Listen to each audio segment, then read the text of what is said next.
Muslim family laws ordinance 1961 ایک ایسا ordinance ہے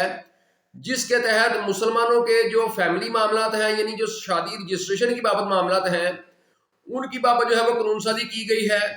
شادی رجسٹریشن کی بابت جو معاملات ہیں اور شادی رجسٹریشن کی بابت جو آئندہ معاملات پیدا ہو سکتے ہیں افریقین میں ان تمام معاملات کی بابت جو ہے وہ اس آرڈیننس کے تحت جو ہے وہ قانون سازی کی گئی ہے. مثال کے طور پر پاکستان میں جو شادی کی رجسٹریشن ہے وہ مسلم فیملی لاز آرڈیننس 1961 کے تحت ہوتی ہے مسلمانوں کی. اور پھر اگر اس شادی کی رجسٹریشن کے بعد کوئی شخص جو ہے مزید شادی کرنا چاہتا ہے یعنی وہ دوسری شادی جو ہے وہ کرنا چاہتا ہے تو اس دوسری شادی کی جو اجازت ہے وہ بھی اسی آرڈیننس کے تحت حاصل کی جاتی ہے. اور پھر اگر کوئی شخص جو ہے وہ دوسری شادی جو ہے بغیر اجازت کر لیتا ہے تو اس کو جو سزا ہوتی ہے وہ بھی اسی آرڈیننس کے تحت دی جاتی ہے. اور اس کے علاوہ جب افریقہ میں شادی ہو جاتی ہے وہ شادی قائم نہیں رہ جاتی یعنی وہ شادی قائم جو ہے وہ نہیں رہتی اور افریقہ میں جو ہے وہ طلاق ہو جاتی ہے تو وہ طلاق مؤثر ہونے کی جو ساری کاروائی ہے وہ بھی اسی آرڈیننس کے تحت ہوتی ہے. پھر جب افریقہ جو ہے وہ آپس میں آباد ہوتے ہیں اور ان میں سے جو بیوی ہوتی ہے وہ یہ محسوس کرتی ہے کہ اس کا جو خاوند ہے وہ اس کو خرچہ کم دے رہا ہے یا خرچہ بالکل ہی نہیں دے رہا تو وہ جو بیوی ہے وہ یونین کونسل لیول پر اس آرڈیننس کے تحت جو ہے وہ خرچہ نان منافقہ کی ایک درخواست دے کر تو وہاں سے اپنا خرچہ بھی جو ہے وہ لگوا سکتی ہے. اور وہ جو یونین کونسل جو خرچہ نان منافقہ کی درخواست پر فیصلہ کرتی ہے وہ ایک سرٹیفکیٹ کی صورت میں جو ہے فیصلہ کرتی ہے. اور وہ سرٹیفکیٹ جو ہے وہ اسی طرح قابل عمل ہوتا ہے جس طرح ایک عدالت جو ہے ایک فیملی کورٹ کی جو ڈگری ہے جس طرح وہ قابل عمل ہوتی ہے وہ سرٹیفکیٹ بھی جو ہے وہ اسی طرح جو ہے وہ قابل عمل ہوتا ہے. تو اس طرح شادی رجسٹریشن کے بعد جو ہے وہ آگے پیدا ہونے والے تین معاملات یعنی دوسری شادی طلاق اور خرچہ نان منافقہ جو ہے ان معاملات کی بابت قانون سازی کی گئی ہے. پھر حق مہر کی بابت جو ہے بتایا گیا ہے کہ اگر نکاح نامہ جو ہے وہ افریقین کی شادی ہو جاتی ہے ایک نکاح نامہ فیل ہو جاتا ہے اور اس میں حق مہر لکھ دیا جاتا ہے لیکن اس میں یہ نہیں لکھا جاتا کہ یہ حق مہر جو ہے وہ کب ادا ہوگا اور کس طرح ادا ہوگا تو اس کے بارے میں اس آڈینس میں یہ بتایا گیا کہ وہ حق مہر جو ہے بیوی جب بھی ڈیمانڈ کرے گی وہ فوری اس کی ڈیمانڈ پر جو ہے وہ قابل ادا ہوگا. تو حق مہر کے بابت بھی جو ہے یہ ایک چیز جو ہے اس آرڈیننس میں جو ہے وہ بتائی گئی ہے. پھر اس آرڈیننس میں جو فورم بنایا گیا ہے وہ فورم جو ہے افریقین کو مہیا کیا گیا وہ یونین کونسل جو ہے یعنی جو قریب ترین فورم ہے وہ جو ہے افریقین کو دیا گیا کیونکہ یونین کونسل جو ہوتی ہے یہ عموماً 4-5 جو ہے اس میں گاؤں شامل ہوتے ہیں یا 4-5 چھوٹے چھوٹے علاقے شامل ہوتے ہیں یونین کونسل میں. تو اس لیے اس میں جو فورم ہے وہ ہر شخص کو جو ہے وہ اس کا قریب ترین فورم جو ہے وہ یونین کونسل کی صورت میں دیا گیا. اور پھر یونین کونسل میں جو ہے مسائل کے حل کے لیے ایک آربیٹریشن کونسل جس کو ثالثی کونسل کہتے ہیں اس ثالثی کونسل کو جو ہے متعارف کروایا گیا. یہ جو آربیٹریشن کونسل ہوتی ہے اس کا ایک چیئرمین ہوتا ہے جو کہ یونین کونسل کا چیئرمین ہوتا ہے لیکن اس کے لیے شرط صرف یہ ہوتی ہے کہ وہ چیئرمین جو ہے کوئی مسلمان شخص ہو کیونکہ جو مسلم فیملی لاز آرڈیننس 1961 ہے یہ صرف مسلمانوں کے جو معاملات ہیں ان کی بابت ہی اس میں قانون سازی کی گئی ہے. تو اس لیے جو آربیٹریشن کونسل کا جو چیئرمین ہے وہ یونین کونسل کا چیئرمین ہوتا ہے لیکن اس کا مسلمان ہونا ضروری ہوتا ہے. اگر یونین کونسل کا جو چیئرمین ہے وہ مسلمان نہ ہو تو پھر یونین کونسل جو ہے آربیٹریشن کی جو ہے وہ چیئرمین شپ کے لیے کسی دیگر شخص کو جو ہے وہ اپنا چیئرمین جو ہے وہ منتخب کر لیتے ہیں تاکہ آربیٹریشن کونسل میں جو کارروائیاں ہوں اس کی جو ہے وہ چیئرمین شپ جو ہے وہ اس شخص کے پاس ہو. تو پھر اس کا ایک چیئرمین ہوتا ہے اور جن فریقین کے درمیان تنازع ہوتا ہے یعنی اگر جو ہے وہ میاں بیوی کے درمیان کو تنازع پیدا ہو گیا خرچہ نان منافقے کا یا دوسری شادی کی اجازت جو ہے وہ چاہتا ہے خاوند چاہتا ہے یا اس کے علاوہ ان کے درمیان کو طلاق کی کاروائی چل رہی ہے تو ان دونوں فریقین کے درمیان جو ہے جو تنازع پیدا ہوتا ہے جن کے درمیان تو ایک ایک نمائندہ جو ہے وہ اپنا اس آربیٹریشن کونسل میں جو ہے وہ اس کو جو ہے وہ نامزد کرتے ہیں. تو اس طرح یہ ایک آربیٹریشن کونسل بنتی ہے. پھر یہ آربیٹریشن کونسل جو ہوتی ہے یہ افریقین میں جو معاملات ہیں جب وہ ان کے درمیان جو ہے وہ باہمی افہام و تفہیم سے جو ہے وہ حل کرنے کی کوشش کرتی ہے. اور طلاق کی جو صورت جو ہوتی ہے اس میں تو ظاہر ہے کسی کو فورس نہیں کیا جا سکتا تو اس میں اگر آربیٹریشن کونسل یہ سمجھے کہ بھائی کوئی ان کی بات نہیں مان رہا زبردستی تو کسی کی بات کری نہیں کروائی جا سکتی تو پھر وہ کہہ دیتی ہے یہ مسالت جو ہے وہ ناکام ہو گئی ہے تو طلاق مؤثر ہو جاتی ہے. لیکن اگر دوسری شادی کی اجازت کی بابت ان کے پاس جو ہے وہ کاروائی ہو تو اس میں وہ افریقین کے درمیان کو سیٹلمنٹ کروانے کی کوشش کرتے ہیں لیکن اگر وہ سیٹلمنٹ نہ ہو سکے تو پھر وہ فیصلہ دینے کی جو ہے ان کے پاس جو ہے وہ اتھارٹی ہوتی ہے اس میں وہ فیصلہ دے دیتے ہیں. اور اسی طرح خرچہ نان منافقہ کی جو درخواست ہوتی ہے اس میں بھی جو ہے وہ معاملہ سیٹل کرنے کی کوشش کرتے ہیں لیکن اگر سیٹلمنٹ نہ ہو سکے تو اس میں بھی جو ہے وہ پھر جو ہے وہ فیصلہ جو ہے وہ دینے کی جو ان کے پاس جو ہے وہ اتھارٹی ہوتی ہے. تو اس طرح جو قریب ترین فورم ہے یونین کونسل وہ متعارف کروایا گیا اور یونین کونسل میں مسائل حل کرنے کے لیے ایک آربیٹریشن کونسل جو ہے اس کو جو ہے متعارف کروایا گیا. اور جس میں جو ہے 3 معاملہ جو ہے وہ ڈسکس ہوتے ہیں، جو کہ دوسری شادی کی اجازت جو کی درخواست ہوتی ہے، یعنی ایک شادی کی موجودگی میں مزید شادی کرنے کی جو ہے وہ درخواست، اس پر جو کارروائی ہوتی ہے، طلاق مؤثر ہونے کی جو کارروائی ہوتی ہے، اور بیوی کی جانب سے جو خرچہ نان و نفقہ کی جو کارروائی ہوتی ہے، یہ تینوں معاملہ جو ہے وہ یونین کونسل لیول پر آربیٹریشن کونسل میں جو ہے وہ ڈسکس ہوتے ہیں، اور وہیں پر جو ہے ان کے بابت جو ہے وہ فیصلہ جو ہے وہ ہوتا ہے۔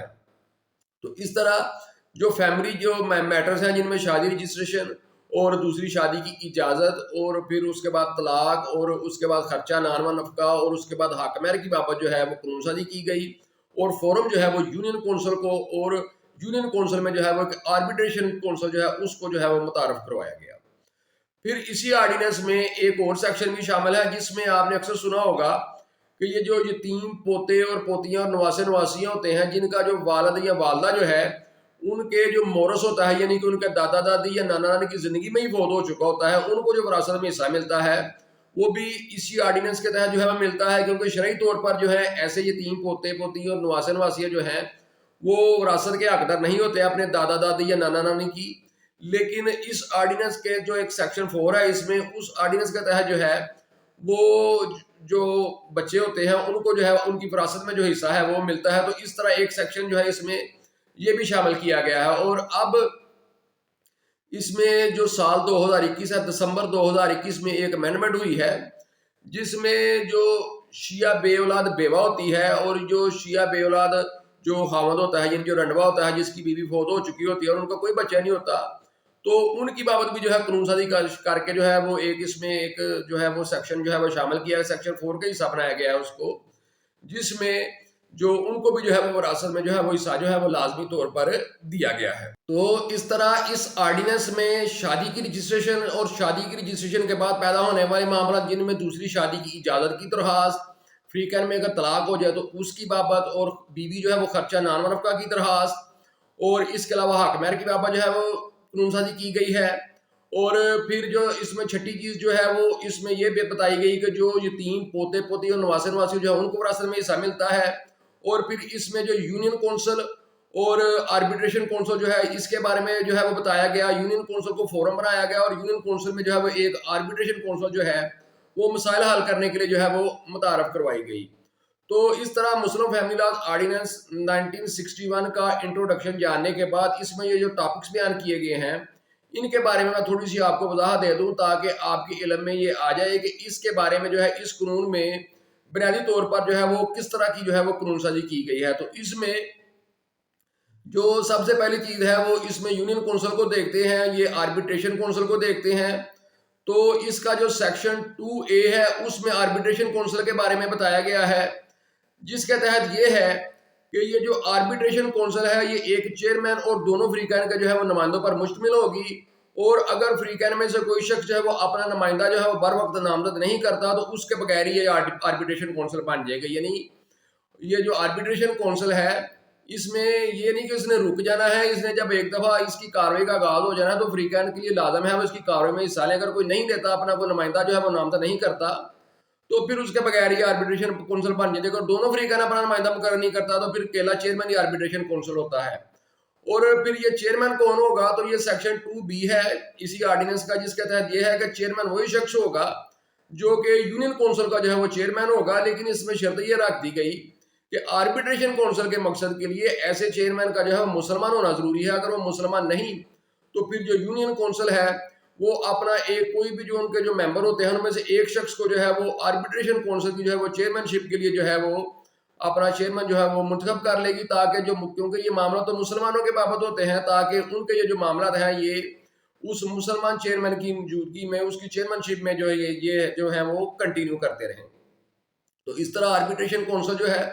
وہ دونوں فریقین کے ایک ایک نمائندے اور چیئرمین پر مشتمل ہوگی، اور چیئرمین وہی ہوگا جو یونین کونسل کا جو ہے وہ چیئرمین ہوگا، لیکن شرط صرف یہ ہے کہ اس کا جو ہے وہ مسلمان ہونا ضروری ہے۔ اور یونین کونسل ہوگی، یونین کونسل آپ کو سب کو پتا ہے کہ یونین کونسل جو ہے وہ 4-5 گاؤں ملا کر یا 4-5 چھوٹے چھوٹے علاقے بنا کر جو ہے وہ یونین کونسلیں پاکستان پورے میں موجود ہیں۔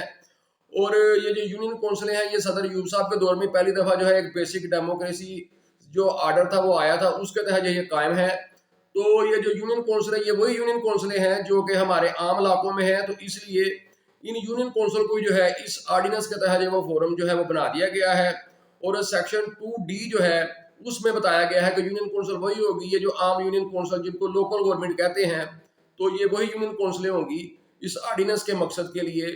جن کو جو ہے وہ بیسک ڈیموکریسیز آرڈر جو ہے اس کے تحت جو ہے جن کو جو ہے وہ اس ملک میں جو ہے وہ قائم کیا گیا ہے، تو یہ وہی یونین کونسلیں ہوں گی۔ تو اس طرح یونین کونسل وہی ہوگی جو عام یونین کونسلیں ہیں، اور اس میں جو بھی جب بھی کوئی مسئلہ آئے گا آربیٹریشن کونسل میں وہ جائے گا، اور آربیٹریشن کونسل میں دونوں فریقین کا ایک نمائندہ ہوگا اور ایک چیئرمین ہوگا، تو یہ فام و تیم سے جو ہے یہ مسئلہ جو ہے یہ فریقین کا جو ہے وہ حل کیا جائے گا۔ اور آربیٹریشن کونسل میں صرف 3 ہی معاملہ جو ہے وہ اس آرڈیننس کے تحت دیکھے جاتے ہیں، جس میں ایک تو طلاق ہوتی ہے، تو طلاق کی کارروائی آربیٹریشن کونسل میں ہوتی ہے، اور آربیٹریشن کونسل صلح کروانے کی کوشش کرتے ہیں، اگر صلح نہ ہو جائے تو پھر طلاق مؤثر ہو جاتی ہے۔ اور پھر دوسری شادی کی اجازت کی جو درخواست ہے وہ بھی ساری کارروائی آربیٹریشن کونسل میں ہوتی ہے۔ آربیٹریشن کونسل اگر دیکھے کہ دوسری شادی کی اجازت دینی ضروری ہے تو وہ اجازت دے دیتی ہے، ورنہ وہ ایسی درخواست کو جو ہے وہ خارج کر دیتی ہے۔ اور تیسرا جو بیوی خرچہ نان منافقہ کی درخواست دیتی ہے اس کی کارروائی بھی جو ہے وہ آربیٹریشن کونسل میں ہی ہوتی ہے، اور آربیٹریشن کونسل جو ہے جو مناسب سمجھے وہ خرچہ نان منافقہ جو ہے وہ لگا سکتی ہے۔ تو اس طرح یونین کونسل اور آربیٹریشن کونسل جو ہے اس آرڈیننس کا جو ہے وہ ایک لازمی حصہ ہے، اور آربیٹریشن کونسل کا جو چیئرمین ہے وہی شخص ہوتا ہے جو کہ یونین کونسل کا جو ہے وہ چیئرمین ہوتا ہے۔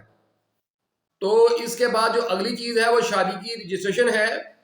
اور شادی کی جو رجسٹریشن ہے اس کی بابت جو مسلم فیملی لاز آرڈیننس 1961 میں ریلیونٹ سیکشن ہے وہ سیکشن 5 ہے، جس میں یہ بتایا گیا ہے کہ کوئی بھی شادی جو اسلامی قانون کے تحت ہوگی وہ مسلم فیملی لاز آرڈیننس 1961 کی پروویژن کے تحت جو ہے رجسٹرڈ ہوگی۔ اور یہ جو شادی ہے یہ رجسٹرڈ کون کرے گا؟ یہ ایک نکاح رجسٹرار جو ہے وہ رجسٹر کرے گا، اور نکاح رجسٹرار جو ہے وہ کون شخص ہوگا؟ جس کو اس قانون کے تحت جو ہے اس آرڈیننس کے تحت جو ہے وہ یونین کونسل نے جو ہے وہ لائسنس جاری کیا ہوگا، کیونکہ جو یونین کونسل ہے وہ اس آرڈیننس کے تحت جو ہے وہ اپنی حدود میں ایسے اشخاص کو جو ہے وہ لائسنس جاری کرنے کی جو ہے وہ پابند ہے جو کہ مسلم قانون کے تحت جو ہے وہ شادی کروانے کی جو ہے وہ اہلیت رکھتے ہوں۔ تو یہ کوئی اتنی مشکل چیز نہیں ہوتی شادی کروانا، صرف فریقین میں جو ہے وہ قبول ہی تو کروانا ہوتا ہے، اور اتنی کوئی مشکل چیز نہیں ہوتی۔ تو اس لیے اس کو اگر آسان الفاظ میں کہیں تو کوئی بھی ایسا شخص جو ہے جو کہ مسلمان ہو اور وہ سمجھتا ہو یہ شادی کے معاملات کو، وہ لائسنس جو ہے وہ حاصل کر سکتا ہے۔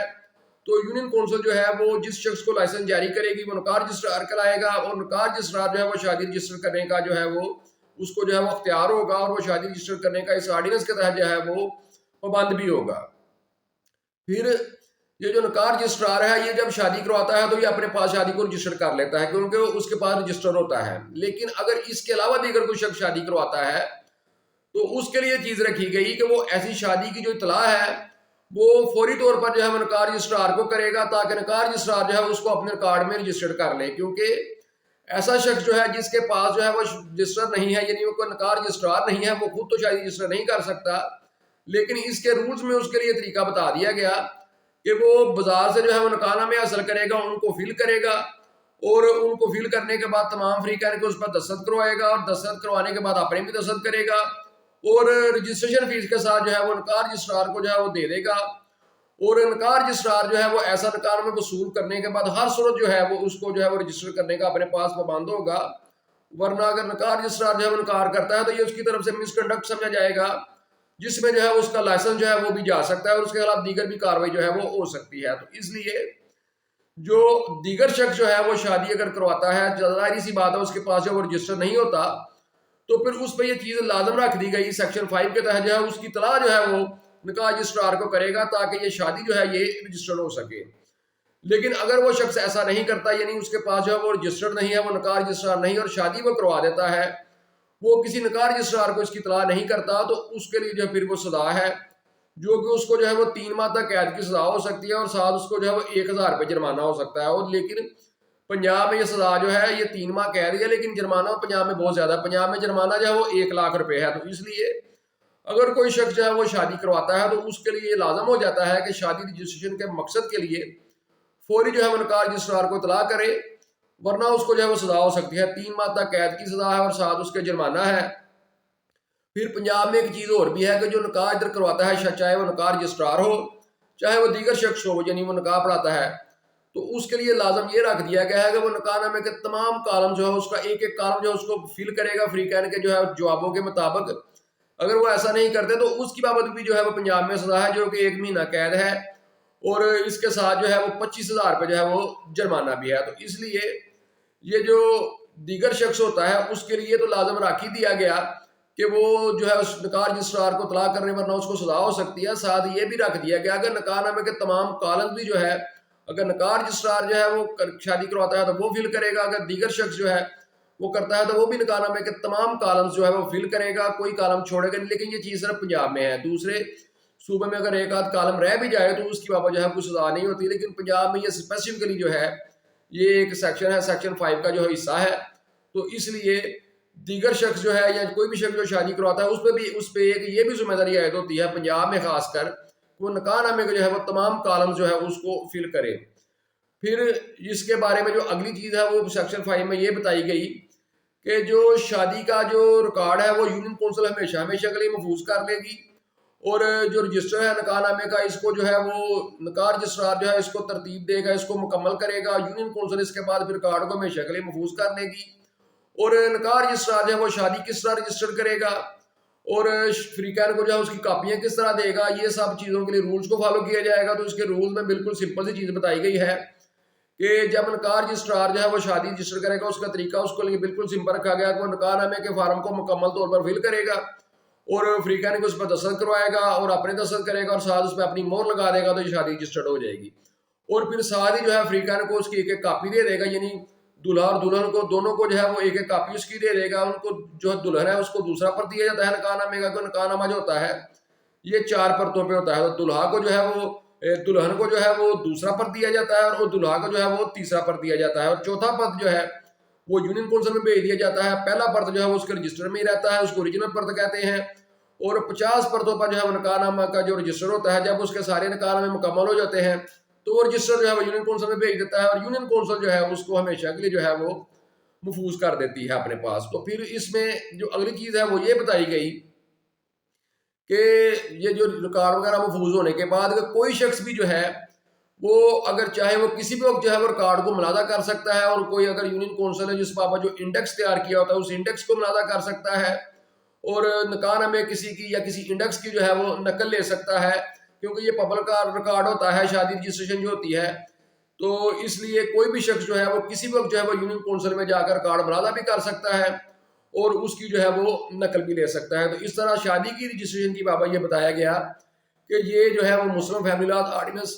1961 کی پروویژن کے تحت جو ہے وہ رجسٹرڈ ہوگی اور نکاح رجسٹرار اس کو رجسٹر کرے گا. دیگر کوئی شخص اگر کرواتا ہے تو وہ اس کو اطلاع کرے گا ورنہ اس کو سزا ہو سکتی ہے، جرمانہ ہو سکتا ہے.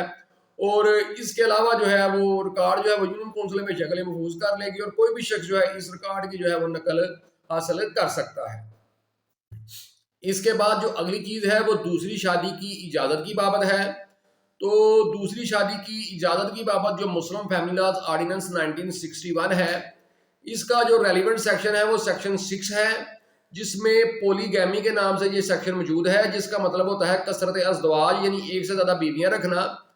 تو اس کے سیکشن 6 کے تحت یہ ہے کہ کوئی بھی شخص جو ہے وہ ایک شادی کی موجودگی میں یونین کونسل میں جو آربیٹریشن کونسل ہوتی ہے اس آربیٹریشن کونسل کی تحریری اجازت کے بغیر جو ہے وہ مزید شادی نہیں کر سکتا. اور کوئی بھی شادی جو ہے جو ایسی اجازت کے بغیر ہوتی ہے وہ اس آرڈیننس کے تحت جو ہے وہ رجسٹرڈ نہیں ہوگی. تو اس لیے سب سے پہلے یہ چیز رکھ دی گئی کہ دوسری شادی کرنے کے لیے سب سے پہلے جو چیز ضروری ہے وہ آربیٹریشن کونسل کی تحریری اجازت جو ہے وہ ضروری ہے. پہلے تحریری اجازت لی جائے گی اور اس کے بعد جو ہے وہ شادی کی جائے گی، ورنہ ایسی شادی جو ہے وہ اس آرڈیننس کے تحت جو ہے وہ رجسٹرڈ نہیں ہوگی. پھر اس میں جو اگلی چیز ہے وہ یہ بتائی گئی سیکشن 6 میں کہ اگر کوئی شخص جو ہے وہ دوسری شادی کی جو ہے وہ اجازت لینا چاہتا ہے تو پھر وہ جو ہے اس بابت جو ہے وہ یونین کونسل میں جو ہے وہ ایک تحریری درخواست دے گا یونین کونسل کے چیئرمین کو، جس میں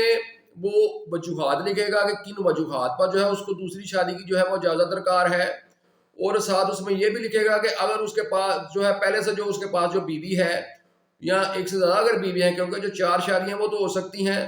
تو اس لیے اگر پہلے کسی کی 2 بیویاں ہیں تو ان 2 بیویوں کی موجودگی میں بھی جو ہے وہ مزید شادی کر سکتا ہے یونین کونسل میں جو ہے وہ آربیٹریشن کونسل سے اجازت لے کر. تو اس لیے ساتھ وہ یہ بھی لکھے گا کہ جو اس کی پہلے سے اس کے پاس بیوی ہے اگر یا ایک سے زیادہ بیویاں ہیں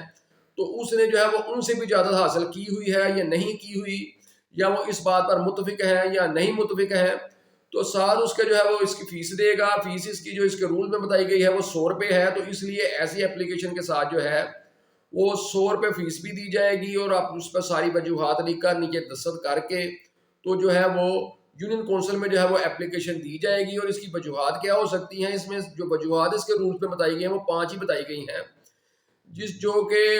وجہ اس میں پہلی وجہ جو ہے وہ یہ بتائی گئی ہے کہ اس کی بیوی جو ہے وہ بانجھ ہو, یعنی وہ اس سے اس کو کوئی اولاد پیدا نہ ہو سکی اور وہ اولاد چاہتا ہو. اس کی بیوی جو ہے وہ جسمانی طور پر بہت کمزور ہو, یا جو ہے حقوق زوجیت ادا کرنے کے قابل نہ ہو, وہ اس قدر کمزور ہو کہ حقوق زوجیت ادا نہ کر سکتی ہو, یا جو ہے وہ جان بوجھ کر جو ہے وہ غیر آباد ہو گئی ہو, اور اس نے اس بابت جو ہے وہ فیملی کورٹ سے ڈگری بھی حاصل کی ہو, لیکن پھر بھی وہ جو ہے اس کے ساتھ آباد نہ ہو رہی ہو. اور 5ویں اس میں جو وجہ انہوں نے بتائی ہے رولز میں, مسلم فیملی لاز آرڈیننس کے تحت جو رولز ہیں اس میں انہوں نے یہ وجہ بتائی ہے کہ وہ اس کی بیوی جو ہے وہ جنونی قسم کی عورت بن جائے, یعنی وہ پاگل ہو چکی ہو. تو ایسی صورت میں بھی جو ہے وہ دوسری شادی کی جو ہے وہ اجازت کی درخواست جو ہے وہ حاصل کر دے کر تو دوسری شادی کی اجازت جو ہے وہ حاصل کر سکتا ہے. تو یہ صرف 5 وجوہات ہیں, اس کے علاوہ دیگر کوئی وجہ نہیں. کوئی شخص یہ نہیں کہہ سکتا کہ بھائی اب میں تو بڑے میرے پاس پیسے آ گئے ہیں تو میں مزید شادی کرنا چاہتا ہوں, ایسی کوئی وجہ نہیں ہو سکتی. تو وجہ صرف یہی 5 وجوہات ہوگی. جینون جو ہو تو کسی کے ساتھ ظلم تو نہیں کرنا, بے شک یہ شرعی معاملہ ہے, لیکن قانون سازی کے ذریعے جو ریاست نے جو ہے اس کو منظم کیا ہے. تو بلا وجہ شادی نہیں کرنی, شادی کی یہ وجوہات بتا کے تو آربیٹریشن کونسل سے جو ہے وہ اجازت لینی ہے. پھر جب چیئرمین کو جو ہے وہ ایسی درخواست موصول ہوتی ہے تو چیئرمین اس پہ کیا کرتا ہے, اگلی چیز پھر وہ جو ہے وہ اس کی جو پہلے سے موجود اگر ایک بیوی ہے یا ایک سے زیادہ بیوی ہیں تو ان کو جو ہے وہ نوٹسز جاری کرتا ہے, اور اس شخص جس نے درخواست دی تھی اس کو بھی نوٹس جاری کرتا ہے کہ اپنے جو ہے وہ نمائندے جو ہے وہ نامزد کرو تاکہ ایک ثالثی کونسل بنے, اور اس ثالثی کونسل میں یہ معاملہ آ کر جو ہے کوئی فیصلہ کیا جا سکے. پھر جو ہے وہ فریقین جو ہے وہ اگر اپنے نمائندے جو ہیں وہ نامزد کر دیتے ہیں تو ثالثی کونسل جو ان کے نمائندوں کے ساتھ بن جاتی ہے. ادروائز جو ہے اگر کوئی نمائندہ نامزد نہیں کرتا تو اس کے بغیر ہی ثالثی کونسل بن جاتی ہے. تو پھر وہ جو ثالثی کونسل ہوتی ہے وہ پھر یہ معاملے کو دیکھتی ہے, اور اگر ثالثی کونسل سمجھے کہ واقعی جس شخص نے جو ہے وہ شادی کی اجازت کی درخواست دی ہے اس کی جو وجوہات ہیں وہ درست ہیں اور اس کو جو ہے وہ اجازت دے دینی چاہیے, تو ایسی شرائط کے تابع ہے جو ثالثی کونسل مناسب سمجھے ایسے شخص کو جو ہے وہ دوسری شادی کی جو ہے وہ اجازت جو ہے اس کی جو ہے وہ اس کی درخواست جو ہے منظور کر سکتی ہے اور اس کو اجازت جو ہے وہ دے سکتی ہے, اور اس کے بعد اس تحریری اجازت کے بعد جو ہے وہ دوسری شادی جو ہے یا مزید شادی جو ہے وہ کر سکتا ہے.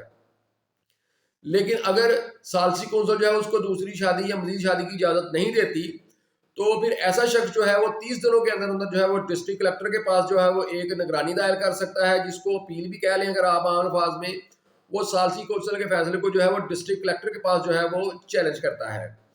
پھر اگر اس کو اجازت مل جاتی ہے تو اس کی جو بیوی ہوتی ہے اس کو بھی یہ حق ہوتا ہے کہ وہ ڈسٹرکٹ کلیکٹر کے پاس جو ہے وہ اس بابت جو ہے وہ نگرانی دائر کر لے, کیونکہ کوئی بھی جو متاثرہ شخص ہوتا ہے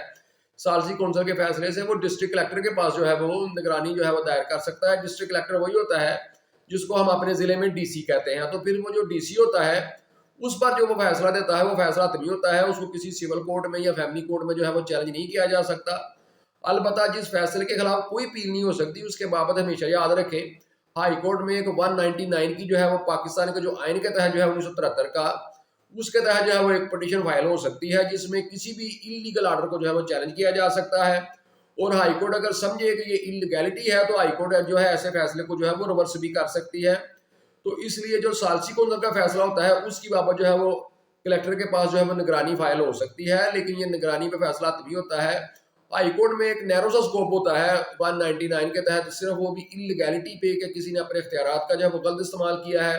یا کوئی غیر قانونی کام کیا ہے تو وہ ہو سکتا ہے. ادروائز ہائی کورٹ میں جو ہے اسکوپ جو ہے وہ منیمم ہی ہوتا ہے, لیکن پھر بھی بندہ ہائی کورٹ جا سکتا ہے, لیکن کسی عدالت میں اس کو چیلنج نہیں کر سکتا کہ جو کلیکٹر ہے اس نے غلط فیصلہ کر دیا. پھر یہ ساری چیزیں جاننے کے بعد اس کے اینڈ میں یہ بتایا گیا کہ اگر کوئی شخص جو ہے وہ پھر بھی جو ہے بغیر جو ہے اجازت جو ہے وہ دوسری شادی کر لیتا ہے, مزید شادی کر لیتا ہے, تو ایسے شخص کے لیے جو ہے پھر ایک پینلٹی رکھی گئی. سب سے پہلے اس پینلٹی یہ ڈالی گئی کہ اس کی جو پہلے سے موجود بیوی ہے یا بیویاں ہیں ان کا جو حق مہر ہے بے شک وہ ڈیفرڈ ہے یا پرامپٹ ہے, وہ اس کو پھر ان کی ڈیمانڈ پہ فوری ادا کرنا پڑے گا. بے شک موجل ہے یا غیر موجل ہے, یا ایک موجل کہتے ہیں حق مہر کو جو کہ ڈیفرڈ ہوتا ہے جو کہ طلاق کی صورت میں یا جب وہ کوئی شخص جو ہے وفات پا جاتا ہے اس کی پراپرٹی سے جو ہے وہ عورت وصول کرتی ہے تو بے شک ایسا حق میرا پھر وہ اس کو فوری ادا کرنا پڑے گا. پہلی پینلٹی اس پہ یہ پڑتی ہے. اور پھر دوسری پینلٹی اس پہ کیا پڑتی ہے کہ اس کو جو ہے وہ 1 سال تک قید کی سزا ہو سکتی ہے ایک استغاثہ فائل کر کے. اور اس قید کی سزا کے ساتھ ساتھ اس کو جو ہے 5,000 روپے تک جو ہے وہ جرمانہ ہو سکتا ہے. لیکن اس میں ایک چیز جو ہے بتا دوں کہ جو پنجاب ہے اس نے سال 2015 میں ایک امینڈمنٹ کی ہوئی ہے جس میں یہ جو جرمانہ ہے یہ 5,000 روپے نہیں بلکہ 5 لاکھ روپے ہے. پنجاب نے جرمانہ بہت زیادہ بڑھا دیا ہوا ہے. تو اس طرح اگر کوئی شخص جو ہے بغیر اجازت جو ہے وہ دوسری شادی کر لیتا ہے اور پھر اس کو خلاف جو ہے وہ ایک پنلٹی جو ہے پینل کلاس کے طور پر اس کو جو ہے وہ 1 سال تک جو ہے وہ قید کی سزا ہو سکتی ہے. بے شک یہ شرعی حق ہے اس کا, لیکن ریاست نے قانون سازی کی عورت کو تحفظ دینے کے لیے اور معاملات کو ایک سسٹم میں لانے کے لیے کہ آپ اجازت لیں اور مزید شادی کریں, لیکن اس کے بغیر کوئی نہیں کرے گا. تو اس لیے یہ سزا رکھ دی گئی 1 سال تک قید کی سزا اور ساتھ جرمانہ. اور یہ جو ہے ایک استغاثے کی بنیاد پر ہوتا ہے یہ سزا ہوتی ہے. اور استغاثہ یہ جو ہے یہ فیملی کورٹ میں دائر ہوتا ہے. اور پنجاب کے علاوہ جو جتنے بھی دیگر صوبے ہیں وہاں پر کوئی متاثرہ فریق جو ہے وہ از خود استغاثہ دائر نہیں کر سکتا, یعنی بیوی از خود استغاثہ دائر نہیں کر سکتی. وہ پہلے یونین کونسل میں جائے گی اور یونین کونسل کو بتائے گی, یہ اس کو جو ہے بتائے گی کہ یہ جو معاملہ ہے یہ ہو گیا ہے, اس نے بغیر اجازت دوسری شادی کر لی ہے. تو پھر یونین کونسل کی جانب سے وہ استغاثہ فیملی کورٹ میں جائے گا اور ادھر جو ہے فیملی کورٹ جو ہے اس کی کاگنیزنس لے گی. لیکن پنجاب نے جب سال 2015 میں امینڈمنٹ کی تو اس نے یہ بھی کر دیا ساتھ کہ کوئی بھی جو متاثرہ شخص ہے وہ فیملی کورٹ میں استغاثہ دائر کر سکتا ہے. تو اس لیے جو متاثرہ شخص ہے وہ تو وہ بیوی ہوتی ہے, تو وہ بیوی جو ہے پنجاب میں ڈائریکٹلی جو ہے وہ فیملی کورٹ میں استغاثہ دائر کر کے تو اس خاوند کو جو ہے وہ صلاح کروا سکتی ہے جس نے جو ہے وہ دوسری شادی جو ہے بغیر اجازت جو ہے وہ کی ہوتی ہے. اور اس میں پنجاب میں یونین کونسل بھی استغاثہ دائر کر سکتے ہیں, کیونکہ یونین کونسل جو ہے وہ کسٹوڈین ہوتی ہے ان سارے معاملات کی. تو وہ بھی جو ہے متاثرہ ہو جو شخص میں کی زد میں جو ہے یا اس کے جو لیول میں جو ہے وہ آ جاتی ہے, تو اس لیے یونین کونسل بھی جو استغاثہ جو ہے وہ فائل کر سکتی ہے. لیکن یونین کونسل جو ہوتی ہے وہ عموماً ایسے استغاثے فائل نہیں کرتی, ان کو تو اپنے کاموں سے فرصت نہیں ہوتی. تو اس لیے جو متاثرہ شخص ہوتا ہے وہی کرتا ہے استغاثہ فائل. تو پنجاب میں یہ سہولت کر دی ہے, دوسرے صوبوں میں ابھی نہیں, لیکن ادھر بھی طریقہ یہ موجود ہے کہ وہ یونین کونسل میں کوئی شخص اپلائی کرے اور یونین کونسل جو ہے پھر آگے استغاثہ فیملی کورٹ میں جو ہے یہ بھجوا دیتی ہے. تو اس طرح جو دوسری شادی ہے اس کی بابت جو ہے وہ مسلم فیملی لاز آرڈیننس میں یہ بتا دیا گیا کہ کوئی شخص بھی جو ہے وہ آربیٹریشن کونسل کی تحریری اجازت کے بغیر جو ہے مزید شادی نہیں کرے گا. اگر اس کی پہلے سے کوئی بیوی یا بیویاں موجود ہیں اور اس کی اجازت لینے کے لیے وہ آربیٹریشن کونسل سے اجازت لینے کے لیے یونین کونسل کے چیئرمین کو درخواست دے گا, جو کہ اس درخواست پر ایک آربیٹریشن کونسل بنائے گا اور پھر وہ آربیٹریشن کونسل جو اپنا فیصلہ دے گی. اگر وہ اجازت دیتی ہے تو ٹھیک ہے, ورنہ وہ اپیل کر کے کلیکٹر کے پاس جو ہے اپنا جو ہے وہ دادرسی حاصل کر سکتا ہے. اگر وہ اجازت دے دیتی ہے آربیٹریشن کونسل دوسری اجازت کی, تو بیوی بھی اس کے اگینسٹ کلیکٹر کے پاس اپیل کر سکتی ہے. اور اگر وہ بغیر اجازت جو ہے وہ دوسری شادی کر لیتا ہے تو پھر اس کو جو ہے وہ قید کی سزا جو کہ 1 سال تک ہے اور 5,000 روپے جرمانہ جو کہ پورے پاکستان میں ہے, ماس ہوا ہے پنجاب کے, کیونکہ پنجاب میں یہ جرمانہ جو ہے 5 لاکھ روپے ہے, سزا ادھر جو ہے وہ 1 سال ہی ہے. تو اس کو یہ قید و جرمانے کی جو سزا ہے وہ بھی ہو سکتی ہے. اس کے بعد جو اگلی چیز ہے وہ طلاق کے بارے میں ہے. اور طلاق کے بارے میں جو مسلم فیملی لاز آرڈیننس 1961 کا جو ریلیونٹ سیکشن ہے وہ سیکشن 7 ہے. اور سیکشن 7 میں یہ چیز بتائی گئی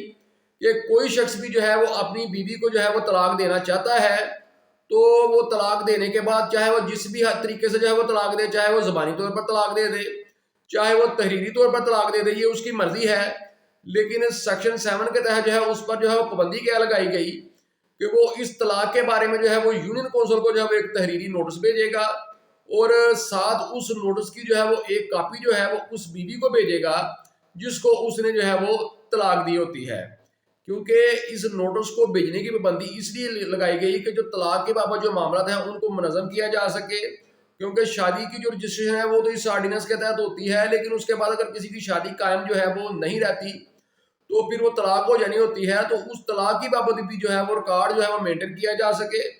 اور دوسرا جو طلاق ہوتی ہے اس کو جو ہے وہ شرعی لحاظ سے اور معاشرتی لحاظ سے جو ہے وہ ایک اچھا عمل نہیں سمجھا جاتا.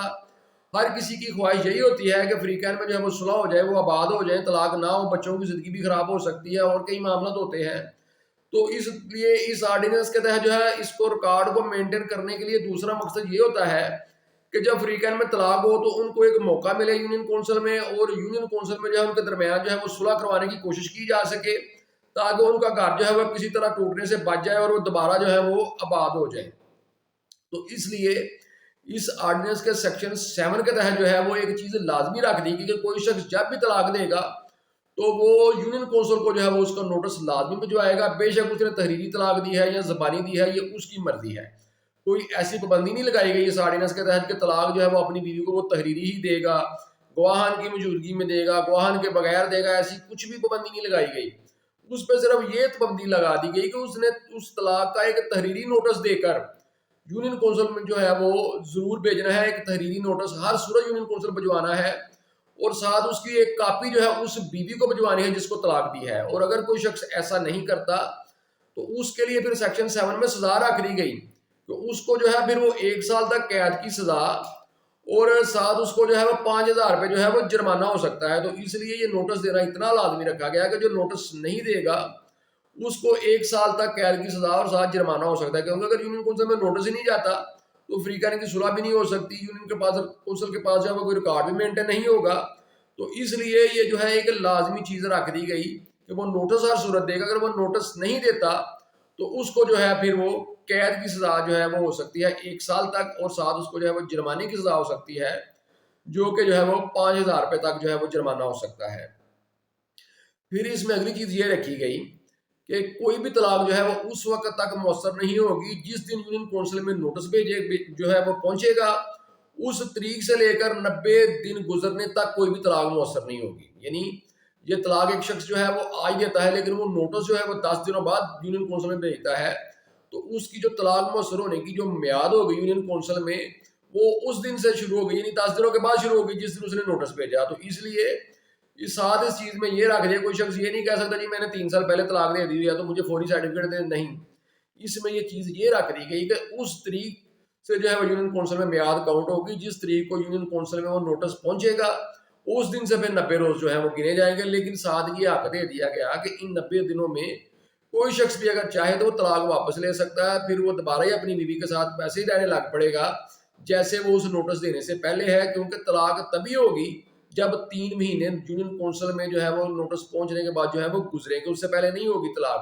اس سے پہلے اگر کوئی بندہ طلاق ویڈرا کر لیتا ہے تو وہ طلاق نہیں ہوتی، وہ فریقان دوبارہ جو ہے وہ آباد ہو سکتے ہیں۔ اس لیے پریشان ہونے کی اس میں کوئی بات نہیں ہے۔ طلاق غلطی سے ہو گئی جیسے بھی ہو گئی تو قانون بنا دیا گیا جب اس ملک میں کہ طلاق جو ہے وہ یونین کونسل میں نوٹس پہنچنے کے 3 ماہ بعد مؤثر ہوگی، تو آپ اسی چیز کو دیکھیں، اس کے علاوہ آپ کسی چیز کو مت دیکھیں۔ تو اس لیے جب طلاق ہوتی ہے تو 3 ماہ سے پہلے کوئی شخص جو ہے وہ نوٹس وڈرا کر لیتا ہے تو اس پہ کوئی قانونی بندش نہیں اور نہ ہی کوئی شرعی ہوگی، کیونکہ یہ جو مسلم فیملی لاز آرڈیننس ہے اس کی بابت جو ہے یہ جو پاکستان میں جو فیڈرل شریعت کورٹ ہے اپنا صوبائی لیول پہ اور سپریم کورٹ لیول پہ، اس کی بابت جو ہے وہ چیلنجز جو ہے ان معاملات کو کیا جا سکتا ہے، جہاں پر جو اسکالر بیٹھے ہوتے ہیں، اسلامک اسکالر ہوتے ہیں، وہ اس چیز کو دیکھتے ہیں اور کوئی فیصلہ دیتے ہیں۔ تو ابھی تک یہ سیکشن 7 کا یہ سیکشن حصہ ہے، تو اس لیے اگر آپ شرعی لحاظ سے بھی دیکھیں تو جب تک جو ہے وہ ریاست جو ہے یہ پاکستان جو ہے ایک اسلامی ملک ہے، اس میں جو قانون بن جاتا ہے اگر وہ غلط بھی بنتا ہے تو وہ اس کی ذمہ داری ریاست کے جو محافظ ہوتے ہیں، جو سربراہ ہوتے ہیں، ان پر ہوتی ہے۔ تو آپ جو ہے اس میں پریشان مت ہو، انہوں نے بڑی سوچ سمجھ کے یہ بنایا ہوگا، تو اس لیے آپ کو پریشان ہونے کی ضرورت نہیں۔ طلاق جو ہے وہ آپ 3 ماہ سے پہلے واپس لے سکتے ہیں، اگر آپ کا راضی نامہ ہو جاتا ہے دوبارہ بات کاری ہو سکتی ہے، ورنہ 90 دن جو ہے وہ جب مکمل ہو جائیں گے نوٹس ملنے کے بعد تو طلاق مؤثر ہو جائے گی۔ تو اس کے بعد جو اگلی چیز اس میں یہ بتائی گئی کہ جب یونین کونسل میں جب وہ نوٹس پہنچتا ہے تو پھر وہ جو چیئرمین ہوتا ہے یونین کونسل کا، جو کہ ثالثی کونسل بناتا ہے ایک، تو وہ ثالثی کونسل کا بھی چیئرمین بن جاتا ہے آٹومیٹک، کیونکہ جو چیئرمین ہوتا ہے وہی ثالثی کونسل کا چیئرمین ہوتا ہے۔ تو پھر وہ 1 ماہ کے اندر جو ہے وہ ایک ثالثی کونسل بنائے گا، جس میں جو دونوں فریقین ہیں ان کو یہ حق دیا جاتا ہے کہ وہ اپنا جو ہے وہ نمائندہ جو ہے وہ نامزد کریں۔ پھر وہ ثالثی کونسل جب بنتی ہے تو وہ فریقین کو بٹھا کر سمجھاتی ہے کہ بھائی یہ طلاق آپ لوگ جو ہے کیوں دے دیا، آپ لوگوں نے طلاق ایک دوسرے سے، آپ صلح کریں اور آباد ہو جائیں، یہ بری بات ہے، یہ ٹھیک نہیں ہے، آپ لوگوں کی زندگی خراب ہو جائے گی، غصے کو چھوڑیں۔ وہ صلح کروانے کی ان کے درمیان ہر ممکن کوشش کرتی ہے پھر وہ ثالثی کونسل، لیکن اگر فریقین بضد ہو جائیں، وہ صلح کرنے پہ جو ہے وہ آمادہ نہ ہو، تو پھر ثالثی کونسل فیصلہ دے دیتی ہے 90 دنوں کے اندر کہ بھائی ہم نے بہت کوشش کی، اب ان کی ثالثی نہیں ہو ہم کروا سکے، ان کی ثالثی نہیں ہو سکتی ہے، ثالثی ناکام ہو گئی ہے، مصالحت ناکام ہو گئی ہے، تو پھر وہ فیصلہ دے دیتی ہے ثالثی کونسل، تو پھر اس کی بنیاد پر جو ہے وہ طلاق مؤثر ہو جاتی ہے اور طلاق مؤثری سرٹیفکیٹ جو ہے وہ جاری ہو جاتا ہے. لیکن اس میں ایک اور چیز ہے کہ اگر جب طلاق دی جائے تو بیوی جو ہے وہ پریگننٹ ہو تو جب تک اس کی پریگننسی ختم نہیں ہوگی وہ طلاق مؤثر نہیں ہوگی. مثلاً اگر جو ہے وہ طلاق اس کو دے دی گئی اور پریگننٹ ہے، اس کی جو پریگننسی ہے وہ 3 ماہ جو ہے نوٹس یونین کونسل میں پہنچنے سے پہلے جو ہے وہ ختم ہو جاتی ہے، پھر تو 3 ماہ جب مکمل ہوں گے تو اس کی جو طلاق ہے وہ مؤثر ہو جائے گی. لیکن اگر اس کی جو پریگننسی ہے وہ نوٹس پہنچنے کے 6 ماہ تک ختم نہیں ہوتی تو 6 ماہ تک طلاق مؤثر نہیں ہوگی. پھر جس دن اس کی ڈلیوری ہوگی تو اس کے جو ہے ویری نیکسٹ ڈے جو ہے وہ طلاق مؤثر ہو جائے گی. تو اس طرح جو پریگننٹ ہو رہا ہے اس کی جب تک پریگننسی ختم نہیں ہوتی تو اس کی جو طلاق ہے وہ بھی جو ہے وہ مؤثر نہیں ہوتی. جو جیسی بھی صورتحال ہو، اگر 90 دن جو ہے وہ اس کی پریگننسی کے جو ہے وہ بعد آئے تو پھر وہ 90 دنوں کے بعد، اگر 90 دن جو ہے اس کی پریگننسی میں ہی گزر جائیں تو پھر پریگننسی ختم ہونے کے بعد جو ہے اس کی طلاق جو ہے وہ مؤثر ہوتی ہے. پھر اسی سیکشن 7 میں جو ہے ایک چیز اور رکھی گئی ہے، وہ اس میں کیا رکھی گئی ہے کہ اب جو ہے میاں بیوی جو ہے ان میں طلاق ہو گئی ہے اور طلاق جو ہے وہ مؤثر بھی ہو گئی ہے، طلاق مؤثری سرٹیفکیٹ بھی جو ہے وہ جاری ہو گیا ہے. لیکن میاں بیوی جو ہے وہ کہتے ہیں جی ہم سے تو غلطی ہو گئی بڑی، ہم نے اپنی زندگی ہم خراب کر لی، ہمارے بچے بھی پریشان ہو گئے ہیں، یا ہمارے اگر ان کے بچے نہیں ہیں تو پھر بھی وہ سوچتے ہیں بھائی ہمیں ایک دوسرے سے دور نہیں ہونا چاہیے، تو ہم تو ایک آئیڈیل لائف گزار سکتے تھے. ہم جو ہے وہ دوبارہ جو ہے اکٹھے ہو جاتے ہیں. تو اس سیکشن جو 7 ہے اس میں سب سیکشن 6 ہے، آپ نے یہ یاد رکھنا ہے. اس میں یہ چیز بتائی گئی ہے کہ ایسی صورت میں جو ہے وہ میاں بیوی جو ہے وہ دوبارہ شادی کر سکتے ہیں. ان میں کوئی ایسی پابندی نہیں کہ وہ ایک انٹرویننگ میرج جو ہے کریں گے، یعنی جس کو حلالہ کہتے ہیں، وہ ایک انٹرویننگ میرج کریں گے اور انٹرویننگ میرج کے بعد جب اس عورت کو جو ہے وہ طلاق ہوگی اس شخص سے تو پھر وہ دوبارہ اس شخص کے ساتھ جو ہے وہ شادی کر سکتی ہے. ایسی کوئی جو ہے وہ شرط نہیں ہے. اس سیکشن 7 سب سیکشن 6 ہے، یہ آپ نے یاد رکھنا ہے. اس کے تحت آپ جب آپ کی جو ہے وہ بیوی سے طلاق ہو جاتی ہے کسی شخص کی تو وہ دوبارہ جو ہے طلاق مؤثر ہونے کے بعد جو ہے وہ دوبارہ شادی کر سکتے ہیں. ان میں کوئی ایسی قدغن نہیں. لیکن اس میں ایک چیز رکھی گئی کہ اس میں صرف جو ہے وہ 3 موقع جو ہے وہ دیے گئے ہیں. مثلا ایک دفعہ شادی ہوئی، طلاق ہو گئی، دوبارہ شادی ہو جائے گی، پھر اگر طلاق ہو گئی تو پھر شادی ہو جائے گی، اور پھر اگر طلاق ہو گئی تو پھر جو ہے وہ شادی نہیں ہوگی. صرف 3 موقع دیے گئے ہیں اس میں. پھر اگر کسی نے کرنا ہے تو پھر انٹرویننگ میرج جو ہے وہ لازمی ہو جاتی ہے. لیکن کوئی پاگل ہی ہوگا کہ وہ 3 دفعہ جو ہے وہ طلاق دے کر دوبارہ اس جو ہے وہ اکٹھے ہونے کی کوشش کریں. یہ صرف اسی صورت میں ہے جب کسی سے غلطی ہو جاتی ہے. تو یہ سیکشن 7 سب سیکشن 6 میں جو ہے جب یہ فقہا نے اور یہ جو علماء کرام تھے جنہوں نے یہ آرڈیننس بنایا انہوں نے یہ چیز یہ رکھ دی گئی تاکہ یہ ایک مغالطہ دور کر دیا جائے کہ حلالہ جو ہے یہ کوئی ایسی چیز نہیں کہ اس کو ہاں شامل کر دیا گیا ہوا ہے اور اسی کو سوچ کر لوگ جو ہے وہ دوبارہ بات نہیں ہوتے. تو یہ میں آپ کو بتاؤں گا یہ سیکشن 7 سب سیکشن 6 جو ہے یہ اس طرح کا جو کانسیپٹ ہے اس کو جو ہے یہ بالکل کلیئر کر دیتا ہے. تو اس لیے اگر کسی کی شادی ہوئی، طلاق ہو گئی اور وہ دوبارہ اکٹھا ہونا چاہتے ہیں تو سیکشن 7 سب سیکشن 6 کی روشنی میں کوئی ایسا جو ہے ان کے لیے مسئلہ نہیں. وہ دوبارہ شادی کر کے تو جو ہے وہ دوبارہ بات جو ہے وہ ہو سکتے ہیں. اس میں کوئی ایسا جو ہے وہ ان کے لیے مسئلہ نہیں ہے. تو اس لیے جو طلاق کا طریقہ بتایا گیا ہے وہ یہی بتایا گیا ہے اس سیکشن میں کہ وہ طلاق کا جو ہے وہ نوٹس بھیجے گا. اگر وہ نوٹس نہیں بھیجتا تو پھر اس کو جو ہے وہ قید کی سزا اور جرمانہ ہو سکتا ہے، اور 3 مہینوں سے پہلے جو ہے وہ طلاق مؤثر نہیں ہوگی جس دن سے نوٹس پہنچتا ہے یونین کونسل میں. اس دوران اگر کوئی چاہے تو دوبارہ بات ہو سکتا ہے، طلاق وڈرا کر سکتا ہے. اور جو چیئرمین ہے وہ ایک ثالثی کونسل بناتا ہے جس میں فریقین میں صلح کروانے کی کوشش کی جاتی ہے. اگر وہ صلح نہ ہو سکے تو پھر طلاق مؤثر ہو جاتی ہے. اور جو پریگننٹ عورت ہے اس کی جو طلاق ہے وہ اس کی پریگننسی کے بعد ہی جو ہے مؤثر ہوتی ہے اگر اس کی پریگننسی جو ہے وہ 90 روز سے زیادہ چل جائے. اور چھٹا اس میں جو ہے وہ چیز جو میں نے آپ کو بتائی کہ وہ یہ ہے کہ اگر فریقین جو ہے وہ دوبارہ شادی کرنا چاہتے ہیں تو ان کو کسی انٹرویننگ میرج کی اور کسی حلالے کی جو ہے وہ ضرورت نہیں ہے. وہ دوبارہ اکٹھے ہو سکتے ہیں. کوئی ایسا جو ہے ان پہ شرعی عذر بھی نہیں آئے گا کیونکہ ریاست نے قانون بنایا. اگر کوئی شریعت لحاظ سے چیز غلط بھی ہوگی تو اس کا بوجھ ریاست پر ہے، آپ پر نہیں. اور ریاست پر اس کا بوجھ نہیں ہوگا بلکہ ان حکمرانوں پر ہوگا جنہوں نے کوئی غلط قانون بنایا ہوتا ہے. لیکن میں آپ کو بتاؤں کہ اس پہ جو ہے فیڈرل شریعت کورٹ نے بھی یہ جو ہے یہ سیکشن ڈسکس ہوا،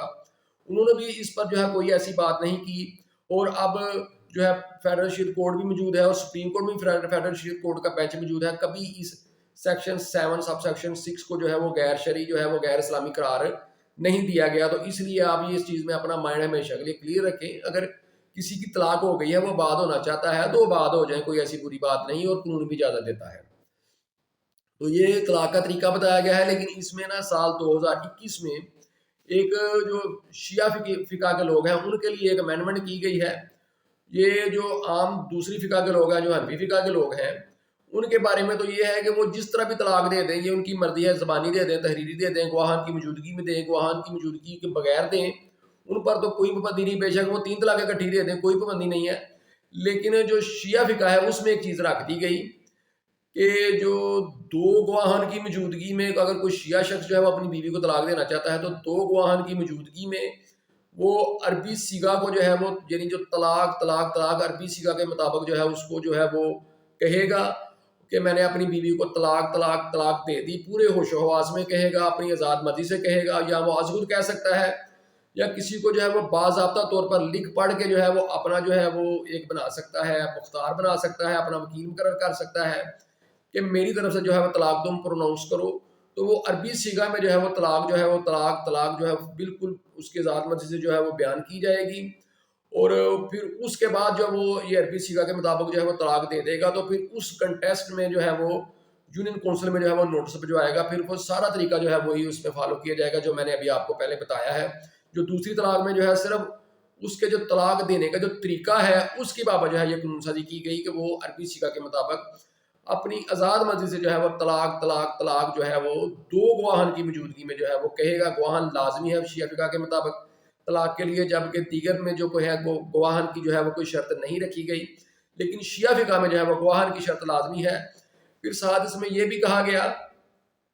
کہ اگر کوئی طلاق جو ہے یا ایسی طلاق جو ہے وہ مذاق سے یا غصے میں دی جائے، یا اس سے جو ہے وہ اس نے پاگل پن میں دے دی، یا اس نے نشے کی حالت میں دے دی، یا اس سے کسی بھی طرح یا کسی بھی قسم کے جبر یا زبردستی جو ہے اسے طلاق کروائی جاتی ہے، تو ایسی طلاق جو ہے وہ غیر مؤثر ہوگی، اس کی کوئی قانونی حیثیت نہیں ہوگی. تو طلاق کے لیے یہ ضروری رکھ دیا کہ وہ اپنی آزاد مرضی سے دے، نشے کی حالت میں، پاگل پن میں، زبردستی، غصے میں، مزاح میں، جبر میں دی ہوئی طلاق جو ہے وہ شیعہ فقہ کے مطابق جو ہے وہ غیر مؤثر ہوگی. اور پھر اس میں جو ہے اگر کوئی فریقین میں کوئی تنازع پیدا ہو جاتا ہے، یعنی بیوی کہتی ہے یہ طلاق جو ہے یہ ہماری فقہ کے مطابق نہیں ہوئی، تو بیوی جو ہے اس بابت جو ہے وہ ایک فیملی کورٹ میں دعویٰ جو کمپیٹنٹ کورٹ جو ہے، فیملی کورٹ تو نہیں اس کو کہہ سکتے، سول کورٹ میں رجوع کر سکتی ہے، یا مجتہد عالم کے پاس جا سکتی ہے. مجتہد عالم وہ شخص ہوتا ہے جس کو اسلامی نظریاتی کونسل نے اپنے پینل میں رکھا ہوتا ہے شیعہ فقہ کے جو ہے فیصلے کرنے کے لیے. اور اس مجتہد عالم کا جو فیصلہ ہوتا ہے وہ بھی ایک ڈگری کی صورت ہوتی ہے، جو کہ ایک ایوارڈ جو ہے جو پاکستان میں آربیٹریشن ایکٹ ہے 1940 کا، اس کے مطابق جو ہے وہ ایوارڈ جاری کر سکتا ہے. یا پھر جو فیملی کورٹ میں، یا فیملی کورٹ تو اس کو نہیں کہنا چاہیے، سول کورٹ میں جو ہے جو کہ کمپیٹنٹ کورٹ ہوتی ہے اس بابت جو ہے اس معاملے کی بابت جو ہے وہ فیصلہ لے سکتی ہے اس کی بیوی. یا اگر وہ شخص سمجھے کہ میں نے جو طلاق دی تھی وہ میں نے غصے میں دے دی، یا نشے کی حالت میں، یا مجھے زبردستی دلوائی گئی، تو وہ بھی فیملی کورٹ میں یا جو بھی کمپیٹنٹ کورٹ جو سول کورٹ ہوگی تو ادھر جو ہے وہ رجوع کر سکتا ہے. تو اس لیے جو شیعہ فقہ کے مطابق جو ہے اس میں یہ چیز رکھ دی گئی کہ اس کے لیے جو نوٹس جو ہے، نوٹس دینے سے پہلے طلاق دینے کا طریقہ اس میں بتا دیا گیا کہ طلاق جو ہے وہ اس جو ہے وہ اپنی ذات مرضی سے 2 گواہان کی موجودگی میں دے گا. اور اگر طلاق جو ہے وہ غصے سے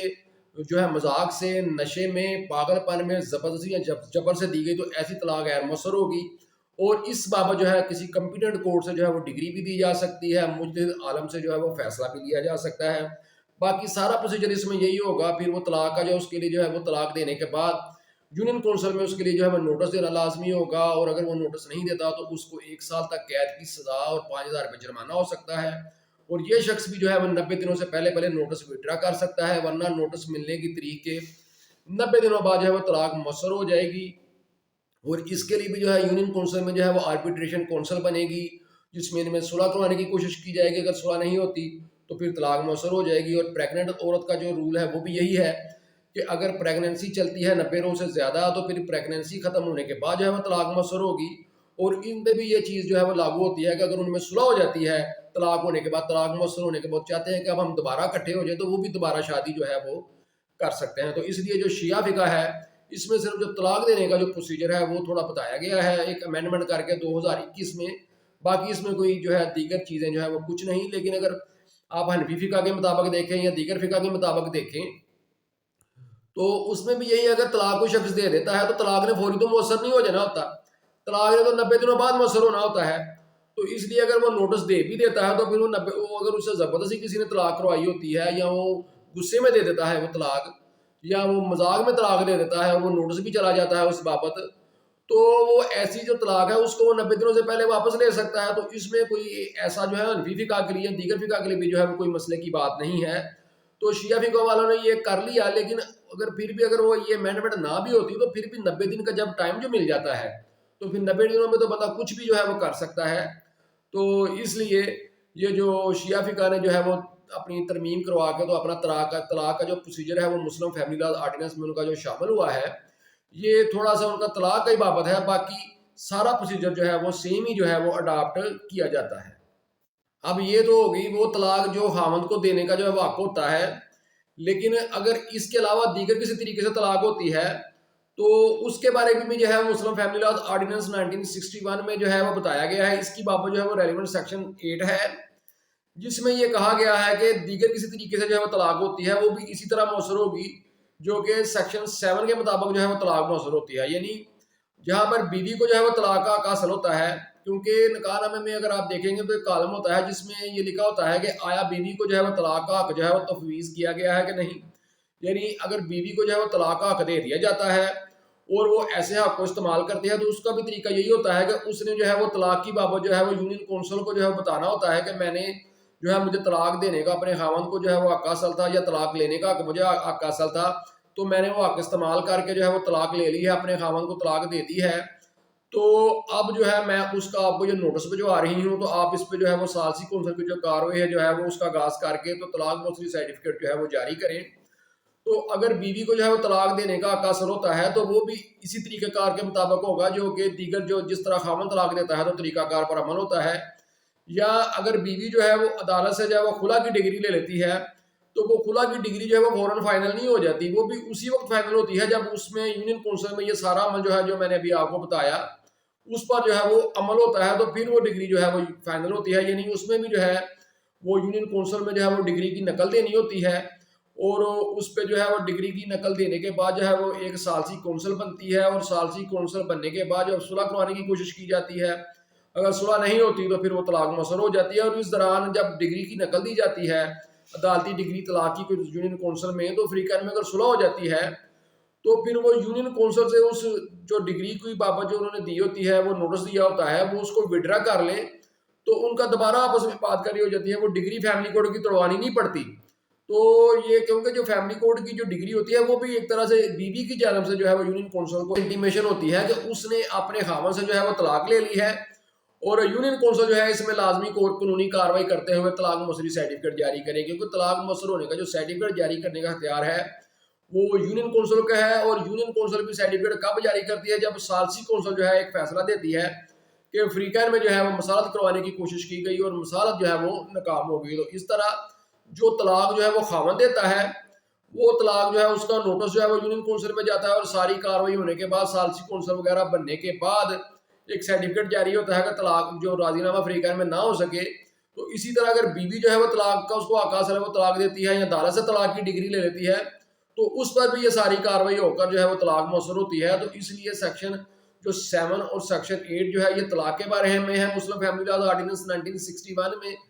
اور اس میں یہ کلیئر کر دیا گیا کہ کسی بھی قسم کی جو طلاق ہوگی اس میں یہ سارا پروسیس جو ہے وہ اڈاپٹ کیا جائے گا جو مسلم فیملی لا آرڈیننس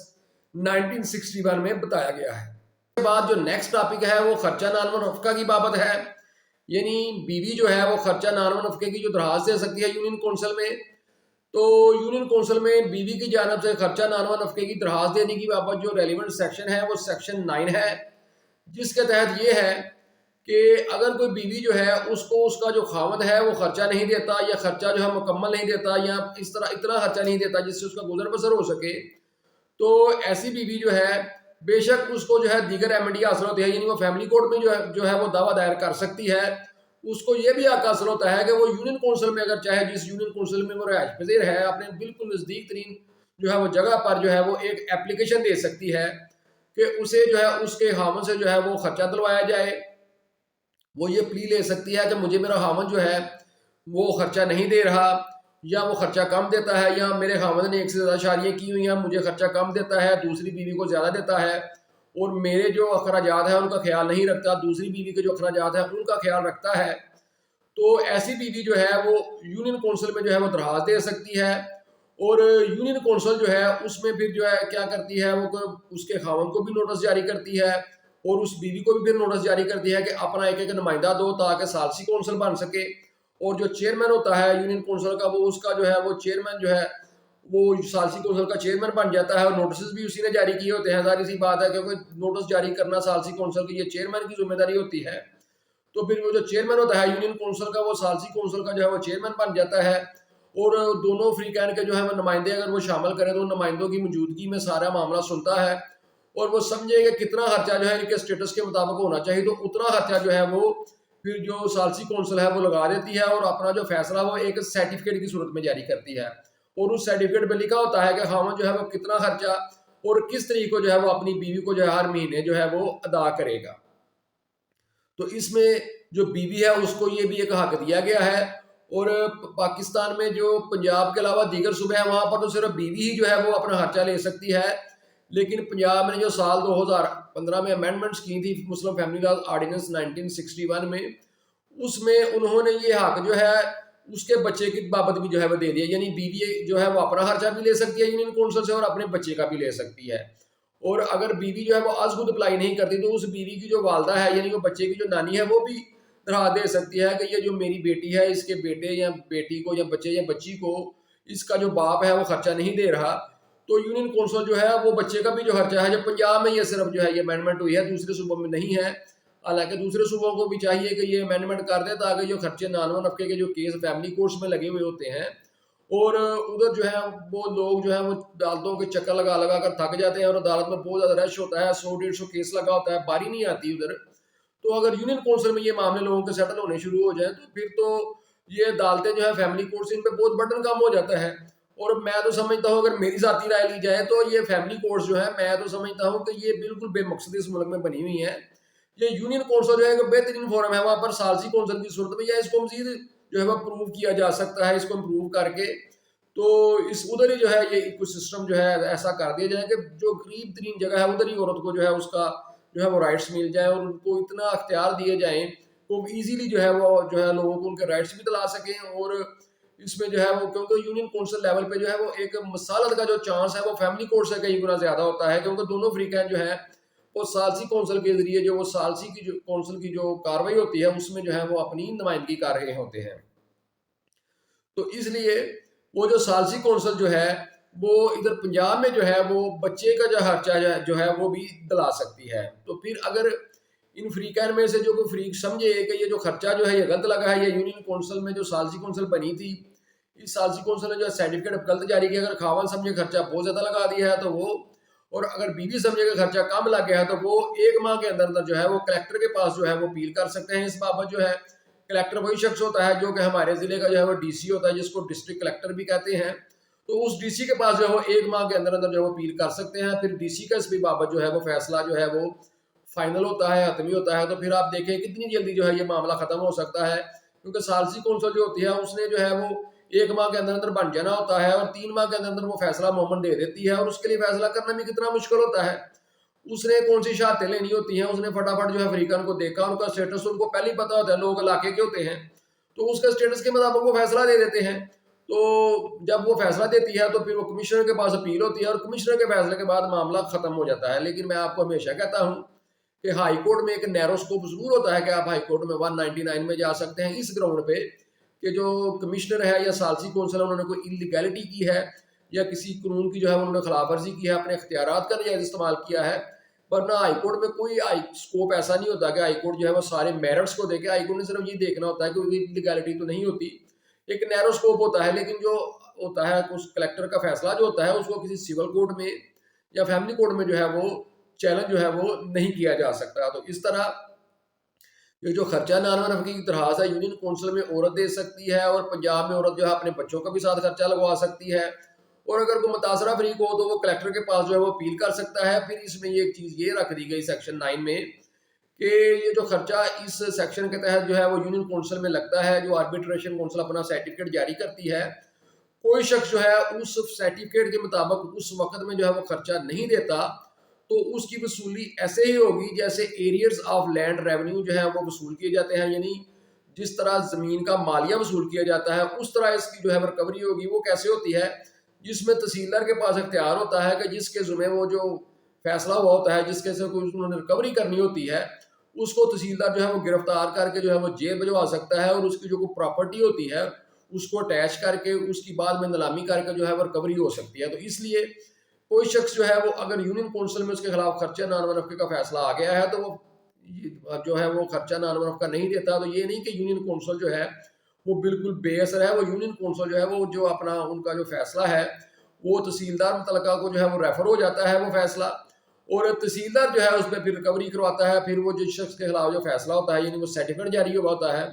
وہ اس کو گرفتار کر کے جیل بھجوا سکتا ہے، یا اس کی جو پراپرٹی اگر وہ زیادہ تحصیلدار جو لوگ ہوتے ہیں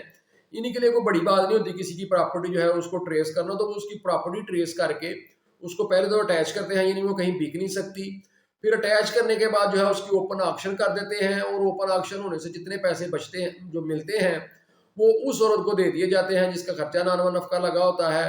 اور اگر کچھ زیادہ پیسے ہو تو پھر اس شخص کو بھی دے دیے جاتے ہیں، لیکن پھر اس حساب سے جو ہے وہ حساب لگا لیا جاتا ہے کہ اس کا کتنا خرچہ بنتا ہے، تو اس حساب سے پھر پیسے اس عورت کو ہی دیے جاتے ہیں۔ تو اس لیے یہ جو ریکوری ہے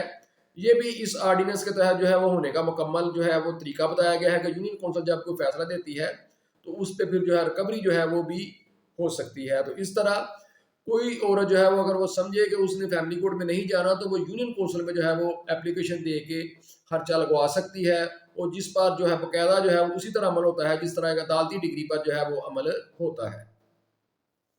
اس کے بعد جو شادی رجسٹریشن کے بعد جو آخری ٹاپک رہ جاتا ہے اس آرڈیننس میں فریقین کے درمیان، تو وہ حق مہر ہے۔ حق مہر کے بارے میں ایک سمپل سی چیز بتائی گئی ہے اس آرڈیننس کے سیکشن 10 میں، جس میں یہ بتایا گیا ہے کہ اگر یہ جو فریقین کی شادی ہو جاتی ہے اور نکاح نامے کا جو فارم ہوتا ہے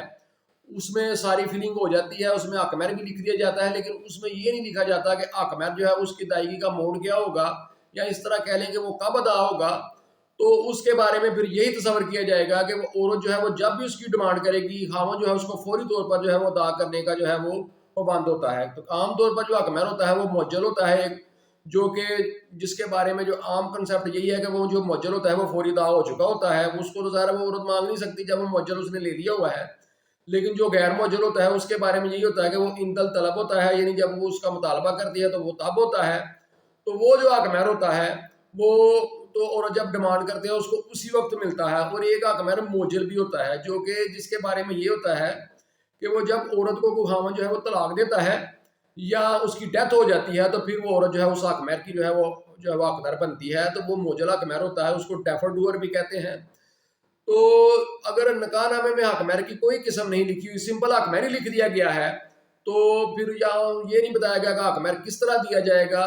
تو پھر جب عورت جو ہے اس حق مہر کا مطالبہ کرے گی تو فوراً جو ہے جو خاوند ہے اس کو جو ہے وہ ادا کرنے کا پابند ہوگا۔ تو سیکشن 10 میں صرف یہی چیز یہ بیان کی گئی ہے، باقی فریقین میں اگر طے ہو جائے کہ حق مہر کس طرح ادا کیا جائے گا اور حق مہر جو ہے اس کی کیا سچویشن ہے، مؤجل ہے، غیر مؤجل ہے یا موجل ہے، تو پھر اگر یہ چیزیں جو ہے وہ فریقین میں طے ہو جائیں تو پھر یہ سیکشن 10 جو ہے وہ لاگو نہیں ہوتا۔ لیکن اگر یہ چیزیں جو ہے نکاح نامے میں نہیں لکھی گئیں تو پھر یہی ہوگا کہ جب بھی جو ہے وہ عورت حق مہر کا مطالبہ کرے گی تو اس کو جو ہے وہ خاوند جو ہے اس کا حق مہر جو ہے وہ ادا کرنے کا پابند ہوگا، کیونکہ نکاح نامے میں اسپیسیفکلی نہیں لکھا۔ تو یہ چیز جو ہے سیکشن 10 جو ہے پھر عورت کو رائٹ دے دیتا ہے کہ وہ جب بھی مطالبہ کرے خاوند جو ہے اسے اس کا جو حق مہر ہے وہ فوری ادا کرنے کا جو ہے وہ پابند ہوگا۔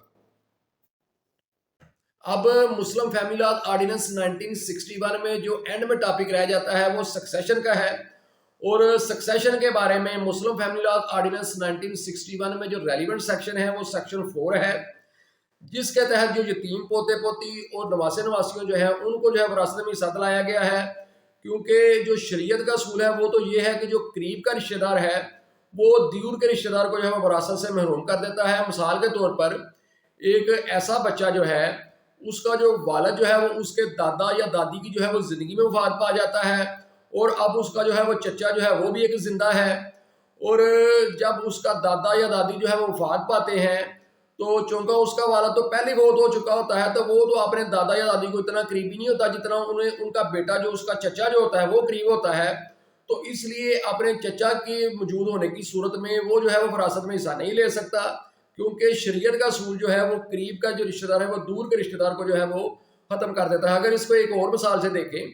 کہ ایک شخص جو ہے اس کا جو ہے والد فوت ہو گیا ہے اور اس کو اپنی والد کی جو پراپرٹی ہے اس میں سے جو حصہ ملتا ہے، لیکن اس شخص کے آگے بھی بچے ہیں، یعنی اس کے جو والد ہیں اس کے پوتے ہیں، تو وہ جو پراپرٹی کا حصہ ہے وہ اس شخص تک آگے رک جائے گا جس کا والد فوت ہوا، آگے اس کے بچوں کو نہیں جائے گا، کیونکہ بیٹا قریب ہے اور پوتے دور ہیں۔ تو اس لیے جو قریب کا رشتہ دار ہے وہ دور کے رشتہ دار کو جو ہے وراثت سے محروم کر دیتا ہے۔ لیکن سیکشن 4 میں یہ چیز رکھی گئی کہ ایسے بچے جن کا جو والد ہے یا جن کی جو والدہ ہے، اگر ان کا والد ہے تو وہ دادا دادی کی زندگی میں، اور اگر ان کی جو والدہ ہے وہ نانا نانی کی زندگی میں جو ہے وہ وفات پا گئے ہیں، تو بے شک ان کا اگر دادا دادی کی زندگی میں جو ان کا والد فوت ہوا تو ان کا چچا، اور نانا نانی کی زندگی میں اگر ان کی والدہ فوت ہوئی ہے تو ان کا جو ہے ماموں، بے شک وہ زندہ ہے، اس کے باوجود بھی جو ہے وہ قریب کا رشتہ ہونے کے باوجود بھی وہ حصہ وصول کریں گے۔ جو ان کا والد اگر زندہ ہوتا تو وہ اپنے والدین کی جو پراپرٹی میں سے جو حصہ وصول کرتا، یا ان کی اگر والدہ زندہ ہوتی تو وہ اپنے والدین کی پراپرٹی میں سے جو وہ حصہ وصول کرتی، تو وہ بچے جو ہے وہ حصہ وصول کریں گے اس حساب سے جو ان کے والد کا یا والدہ کا جیسی بھی صورتحال ہو وہ بنتا، اور پھر وہ آگے جو وہ حصہ ہے وہ اسی طرح ان بچوں میں تقسیم ہو جائے گا جیسے شریعت کا اصول ہے، یعنی بھائی کا ڈبل اور بہن کا آدھا۔ تو اس طرح جو سیکشن 4 ہے مسلم فیملی لاز آرڈیننس 1961 کا، اس کے تحت یتیم پوتے پوتی یا جو نواسے نواسیاں ہوتی ہیں ان کو جو ہے وہ اپنے دادا دادی یا نانا نانی کی پراپرٹی میں وہ حصہ دلایا گیا ہے، جو کہ اگر ان کا والد زندہ ہوتا تو اپنے دادا دادی کی پراپرٹی میں وہ حصہ ان کے والد کو آتا اور اس کے بعد وہ ان میں آ جاتا، یا اگر ان کی والدہ زندہ ہوتی تو پھر وہ اپنے نانا نانی کی جو ہے وہ وراثت میں حصہ ان کی والدہ لیتی اور آگے ان میں آ جاتی، تو وہ حساب جو ہے اس سیکشن 4 کے تحت سال 1961 سے ڈائریکٹلی جو ہے وہ ان کو ملتا ہے۔ اور یہ جو سیکشن 4 ہے یہ کلیئرلی جو ہے یہ بظاہر شریعت کے برعکس ہی ہے، لیکن اس کو فیڈرل شریعت کورٹ نے اپنی ایک ججمنٹ میں جو ہے وہ نل اینڈ وائڈ بھی جو ہے قرار دے دیا تھا کہ یہ اسلامی اصولوں کے خلاف ہے، لیکن اس کی بابت جو ہے وہ سپریم کورٹ میں اپیل فائل ہو گئی۔ تو جب سپریم کورٹ میں اپیل فائل ہو جاتی ہے فیڈرل شریعت کورٹ کے کسی فیصلے کے خلاف، تو اس فیصلے کو جو ہے وہ آٹومیٹکلی جو ہے وہ سسپینڈ ہو جاتا ہے وہ، تو اس لیے سپریم کورٹ میں اپیل جو ہے وہ پینڈنگ ہے، تو یہ فیصلہ جو ہے وہ سسپینڈ ہو گیا فیڈرل شریعت کورٹ کا۔ تو یہ جو سیکشن 4 ہے یہ ان فیلڈ ہے۔ تو آج بھی ایسے بچے جن کا جو والد ہے وہ ان کے دادا دادی کی زندگی میں فوت ہو چکا ہے، یا جن کی جو والدہ ہے وہ ان کے نانا نانی کی زندگی میں فوت ہو چکا ہے، بے شک ان کا چچا یا ان کا ماموں زندہ ہے، پھر بھی وہ اپنے والد کا حصہ جو ہے ان کا دادا دادی فوت ہونے کے بعد جو ہے وصول کریں گے، یا اپنی والدہ کا حصہ جو ہے وہ اپنے نانا نانی کے فوت ہونے کے بعد وصول کریں گے، اور آپس میں جو ہے وہ شریعت کے مطابق جو ہے وہ تقسیم کر لیں گے۔ اور بیسیکلی یہ جو سیکشن 4 ہے یہ اس کو اگر شرعی لحاظ سے نہ دیکھا جائے تو یہ زیادہ بہتر ہوگا۔ یہ بیسیکلی میں کہتا ہوں کہ یہ کمپنسیٹری سیکشن ہے، اور ایسے یتیم بچے جو ہیں یا پوتے پوتیاں یا نواسے نواسیاں ہو سکتے ہیں ان کو کمپنسیٹ کیا گیا ہے کہ کیونکہ وہ پہلے ہی ان کا والد یا والدہ جو ہے وہ ان کی زندگی میں فوت ہو چکے ہیں اور وہ محرومی میں چلے جاتے ہیں، اور پھر ایسی صورت میں ان کو پھر پراپرٹی میں بھی کوئی حصہ نہیں ملتا تو ان کی زندگی مزید خراب ہو جاتی ہے۔ تو اس لیے اس سیکشن کے ذریعے جو ہے بنیادی طور پر جو ہے وہ کمپنسیٹ کیا گیا ہے تاکہ وہ بچے جو ہیں ان کی جو زندگی ہے وہ بہتر ہو سکے۔ حالانکہ شریعت سے ٹکراؤ کا مجھے کوئی مقصد نظر نہیں آتا، جو یہ جنہوں نے یہ قانون بنایا تھا ان کا بیسک مقصد یہی تھا کہ ایسے بچوں کو جو ہے وہ کمپنسیٹ کیا جائے، وہ احساس محرومی میں جو ہے وہ نہیں نہ چلے جائیں۔ تو اس لیے ایسے سیکشن کو کمپنسیشن کے طور پر اگر دیکھ لیا جائے تو یہ کوئی ایسا سیکشن جو ہے یہ ایسا غلط نہیں ہے، بلکہ بچوں کا جو ہے وہ فائدہ ہی کرتا ہے۔ تو اس طرح جو سیکشن 4 ہے سکسیشن، یہ جو ہے یہ تین پوتے پوتی اور نواسے نواسیوں کو جو ہے وراثت میں حصہ دلاتا ہے ایسی صورت میں جب ان کا والد یا والدہ جو ہے ان کے جو ہے وہ نانا نانی یا دادا دادی کی جو ہے وفات زندگی میں جو ہے وہ وفات پا چکا ہو۔ پھر یہ جو سیکشن 4 ہے اب اس میں سال 2021 میں دسمبر 2021 میں ایک جو ہے وہ جدید امینڈمنٹ ہوئی ہے، جس میں جو شیعہ بے اولاد بیوہ ہے یا ایسا شیعہ بے اولاد خاوند جس کی بیوی فوت ہو جائے اور ان کا کوئی بچہ نہیں تو ان کو بھی جو ہے وراثت میں جو ہے وہ حصہ دلایا گیا ہے۔ اس کے بارے میں جو نا پہلے ابہام تھا، کچھ لوگ اس کو کہتے تھے کہ جو ایسی بے اولاد بیوہ ہے جو کہ شیعہ فقہ سے تعلق رکھتی ہو اور اس کا دوران آبادی جو ہے کوئی بچہ پیدا نہ ہوا ہو تو وہ وراثت کی اپنے خاوند کی وراثت کی حصہ دار نہیں ہوتی۔ تو اس کے بارے میں ججمنٹ بھی تھی، لیکن اس کے برعکس بھی کچھ ججمنٹ تھی۔ لیکن اب جو کا اس کے بارے میں جو ہے وہ باقاعدہ جو ہے وہ قانون سازی کر کے ایک امینڈمنٹ کے ذریعے جو سیکشن 4 تھا پہلے جو یتیم پوتے پوتیوں اور نواسے نواسیوں کی وراثت کے بارے میں اس کو سیکشن 4(1) بنا دیا گیا ہے، اور جو اس کے بعد جو شیعہ بے اولاد بیوہ یا بے اولاد جو خامد ہے یعنی جو رنڈوا ہے، اس کو جو وراثت دینے کے بابت جو ایک جو ہے وہ مزید اس سیکشن میں ترمیم کر کے سیکشن 4(2) سے لے کر 4(8) تک جو ہے وہ شامل کر دیے گئے ہیں۔ دسمبر 2021 میں یہ امینڈمنٹ ہوئی ہے، جس کے تحت یہ ہے کہ جو شیعہ بے اولاد بیوہ ہے وہ اپنے خامد کی جو غیر منقولہ جائیداد ہے اس میں جو ہے وہ حصے کی حقدار ہے۔ وہ کیا حصہ اس کا ہوگا؟ جو بے اولاد بیوہ ہے اس کا جو حصہ ہوتا ہے وہ 1/4 ہوتا ہے، اور اگر اس بیوہ کے جو ہے بچے ہوتے ہیں تو پھر وہ حصہ جو ہے وہ 1/8 ہوگا، اور اس کا حصہ کیا ہوگا بیوہ کا؟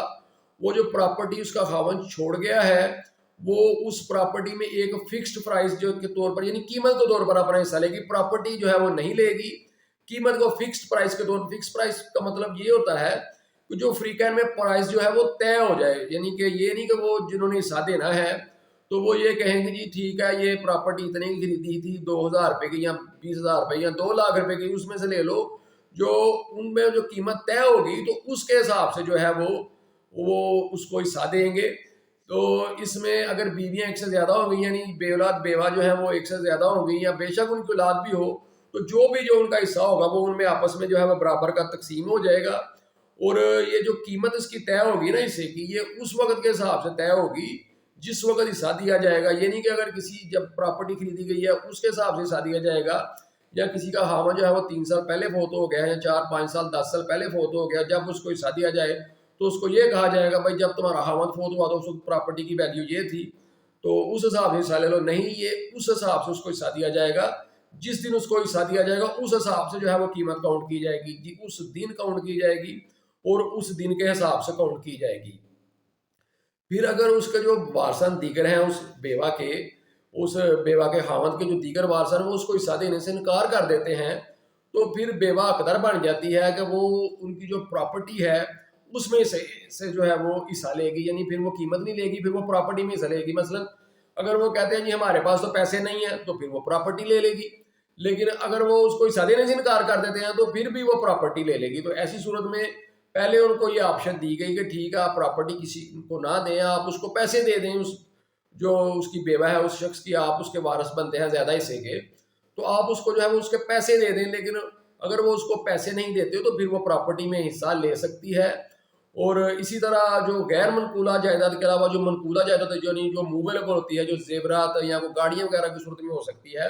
تو اس میں بھی اس کا یہی حصہ ہوتا ہے کہ اگر وہ بے اولاد ہے تو اس کا 1/4، اگر وہ صاحب اولاد ہے تو اس کا جو ہے پھر وہ 1/8 جو ہے اس غیر منقولہ جائیداد میں اس کا جو ہے وہ حصہ ہوگا، اور اس کی بھی وہ قیمت لے سکتی ہے۔ اگر قیمت اس کو نہیں دیں گے تو پھر وہ اس کو جو ہے اس میں پراپرٹی میں جو ہے وہ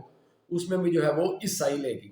تو اسی طرح جو بے اولاد خاوند ہوتا ہے یعنی جس کی بیوی فوت ہو چکی ہوتی ہے اور ان دونوں کا دوران آبادی کوئی بچہ نہیں ہوتا تو وہ بھی پراپرٹی میں حصے دار ہوتا ہے، اور اس کا حصہ کیا ہوگا؟ اس کا اگر بچے نہیں ہوں گے تو اس کا حصہ جو ہے وہ 1/2 ہوگا، یعنی 1/2 ہوگا پراپرٹی کا، اور اگر بچے ہوں گے تو وہ اس کا حصہ جو ہے پھر وہ 1/4 ہو جائے گا۔ تو اس بابت اگر فریقین میں کوئی تنازع پیدا ہوتا ہے تو اس سیکشن 4 میں جو آگے امینڈمنٹس ہوئی ہے اس میں یہ کہا گیا ہے کہ وہ مجتہد عالم سے جو ہے وہ رابطہ کر سکتے ہیں، یا کسی کمپیٹنٹ کورٹ میں جو ہے وہ دعویٰ دائر کر کے ڈگری لے سکتے ہیں، یا جو شیعہ فقہ کے تحت کوئی مجتہد عالم ہے جس کو فقیہ اعظم بھی کہتے ہیں،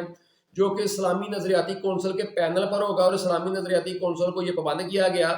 کہ وہ اپنے پینل میں مجتہد عالم اور جو فقیہ اعظم جیسے لوگ جو ہیں ان کو لائیں، تاکہ اگر جو شیعہ فقہ کے لوگ جو ہیں ان کا کوئی ایسا کوئی تنازع پیدا ہو جائے کہ وراثت کے بارے میں، تو یہ اس سے رجوع کر سکیں۔